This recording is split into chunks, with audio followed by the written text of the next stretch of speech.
I don't think there's been a single video where I didn't have a Diet Coke right next to me. I have a problem.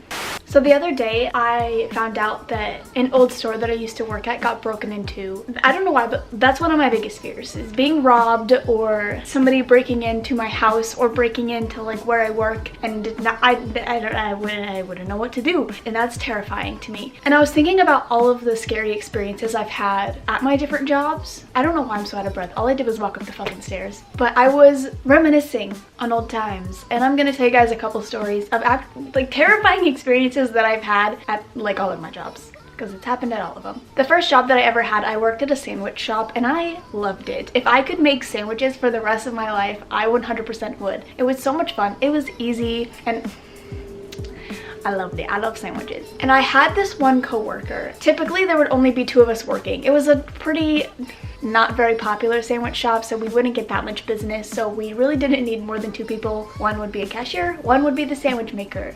Guess which one I was? Bitch, I was the best and fastest sandwich maker at that store. So there'd only be 2 of us there at a time, and I had this one coworker who, let's get straight to the point, he was a heroin addict. We all knew it, and we all felt for him. He was really nice, but he's also kind of scary to work with. I think he was a couple years older than me, and I think I was 17 at the time, I want to say, and he was probably 20. I don't know how old he was actually, but that doesn't matter. When he first started, he was clean and he was coming off of all of it, and he was really close with my boss. We were all really close to our boss, so we just kind of told her everything because she wouldn't judge us for it. You know, shit happens, people do what they do, and people are people. Sometimes we make bad decisions, but that doesn't mean that we're a bad person. You know what I mean? But after a couple months of him working there, he started to change a little bit, and there was one point where he would constantly be going in and out of the bathroom. I would pretty much be working by myself because he was incapable of even speaking to customers. He would go into the bathroom for 10-15 minutes, come out, and he would just sit, non-functional. That's the best way I can put it. He was non-functional. And I was like, holy fuck, this kid is doing heroin in our bathroom. And not even only him. There was a guy, like a homeless man, who would come in and always do cocaine in the bathroom. And we knew this because there was residue.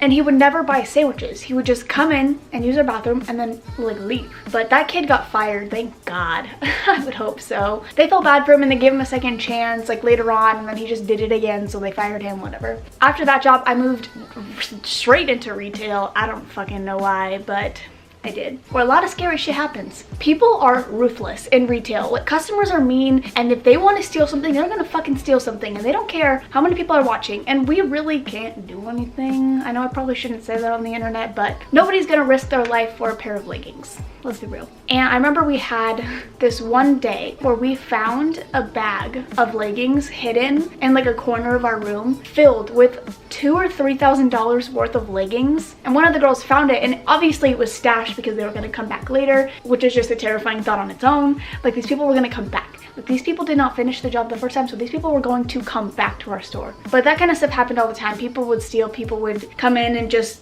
take shit and go. And this one time, me and my friend were coming back from our lunch, and this lady had on a backpack, one of our backpacks, and it had a sensor on it. And so I'm walking through the door and I'm holding the door open for this lady. I was like, oh ma'am, I was like, you still have a sensor on your backpack? Because I didn't realize that she was stealing it. I was like, do you want us to take that off for you? And she starts running and she's like, no, it's fine, I'll do it. All right. And then after that, I kind of realized, I was like, oh my God, I just held the door open for you. I'm not gonna rip it off of her. I'm not gonna scream and run after her. And there was this one time, this one doesn't really have to do with somebody stealing, but it was terrifying. There was a man outside of our store with a knife. I think they said something about him having a gun, but I don't remember, so I'm just gonna say that he had a knife because I know that he had a knife. I don't know if he had both. So our store was open. Somebody came inside and they said that there was a man with a knife outside. And so my manager was like, fuck that. So she went and she locked our front doors, which you can't do. Well, I guess if it's like an emergency, it's fine, but she locked customers inside of the store.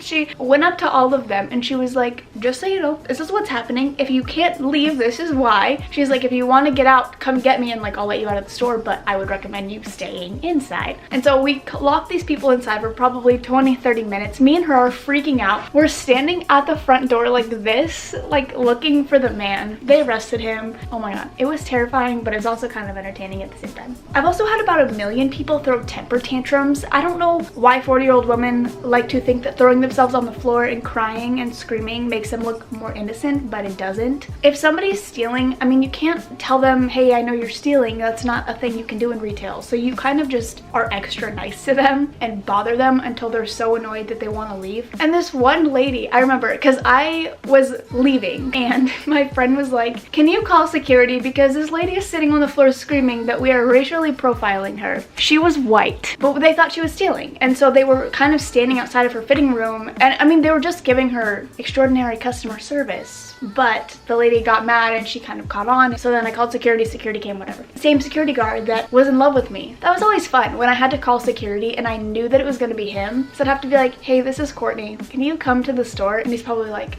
yes. The new security guard we got too, because if you guys haven't seen those videos, I'll summarize really quick because they're really old videos. At my old store that I used to work at, there was a security guard who was in love with me and would leave me weird notes and talk about me all the time and basically told people we were dating and involved, and we weren't.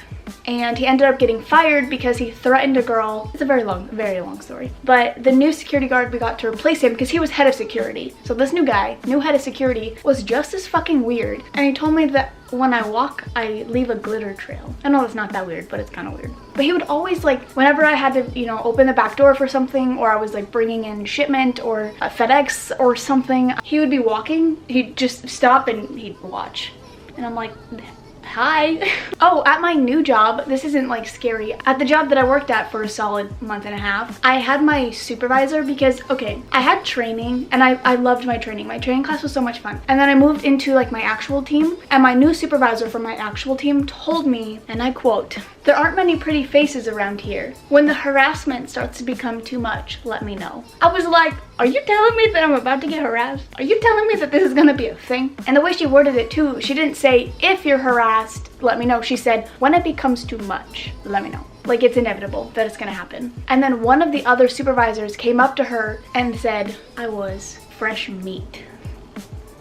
Fresh meat. It was a call center. So during my training, we would go and we would sit in with like a tenured employee and we would listen to their phone calls, so we would shadow them. This guy told me that when he was shadowing, every single person that he shadowed would ask about me. I was like, what the fuck? Who? Why? What did I do wrong? That's not a comforting thing to hear, that you're going to get harassed at a job. That does not make anybody want to work there. Well, I hope you guys enjoyed, and I will see you in the next one. Bye! I don't know what beauty guru came out of me today, but my makeup looks so nice. I'm really impressed with myself, just saying. And I'm kind of pissed because today is my day off and I really don't get that many days off. And I wanted to tan today because it's Arizona. It's been 80, 90, almost 100 degrees every single day. And then today, the one day I have off, the one day I just want to lay outside, it is 60 degrees. Excuse me, Arizona.